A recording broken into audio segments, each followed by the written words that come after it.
Before I begin, I'm sorry for the audio as I'm recording this outside. Now, when you think of what the greatest game you used to play in school, you think of things like cool math games, the Google games like Snake or Pac-Man, the IO games, or even things like Nitro Type. There is one game, however, that I think stands out, and that would be none other than Prodigy. When I was in elementary school, of course I played the games that I mentioned before, but I always thought that Prodigy was the one that stood out. I would always get so excited when the teacher would let us play it for the lesson. Prodigy is an MMORPG game where you take the role of a wizard who takes on a variety of different quests to defeat the main boss, the Puppet Master. The game's art style / gameplay is similar to games like Pokemon and League of Legends. You must answer math questions to cast spells against different enemies or people. The game originally began as a school project by two people named Rohan McKimmer and Alex Peters, who saw there was not many games that involved learning things like math, whilst also being a fun game to play. They released the first version of the game in 2011. The game is a great way for students to learn math and makes it fun for students to learn. It currently has over 100 million registered users and over 9 million currently active users. The game's popularity grew greatly during the pandemic because of its ability to be played on most devices like phones and computers, and because it was able to be controlled remotely. The game is widely used in schools due to its ease for teachers to monitor and assign homework to students and its popularity with students. The game is most commonly used in elementary schools, although the math level ranges from 1st to 8th grade. The main plot of the game is that you are a wizard on Prodigy Island who is first greeted by a fairy named Nude, who tells you must go to an academy in order to train to become a wizard.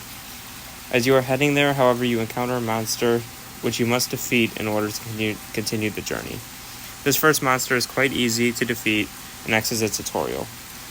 When battling, you have something called magic points, which are used each time you cast a spell. When the points are depleted, you must answer a math question to refill them. After this battle, you encounter 5 more monsters, however, you are allowed to choose one of them as your starter pet to use throughout the beginning of your quest and journey. When you finally arrive to the academy, you encounter the Puppet Master, who looks more ridiculous and scary, and even I thought that in elementary school. The Puppet Master then attempts to destroy the 5 Warden Keystones, but fails in doing so and instead scatters them across the 5 different islands of the map. These Keystones are what allows the Academy to continue functioning. This is where the main story begins, and the player must go to each of the 5 islands: Firefly Forest, Shiverchill Mountains, Bonfire Spire, Skywatch, and Shipwreck Shore, Firefly Forest being the easiest and Shipwreck Shore being the most difficult, and retrieve the Keystones, fighting bosses and monsters along the way. Along the player's journey, you collect new items and monsters that allow you to grow stronger and reach higher levels. At the end of the storyline, you bring the Keystones back to the Academy, and the Academy resumes normal operation. Now, at this point of the video, I'm going to ask if you are currently enjoying the video to please consider subscribing and leaving a like on the video, as that would greatly help me out. Thank you, and let's continue with the video. The game, however, is not free from controversy.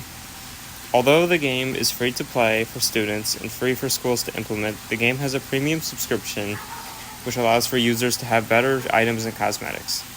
These annual subscriptions often can cost as much as $107 a year, which is a lot. Advertisements for the premium subscription are very prevalent and shoved in your face quite often.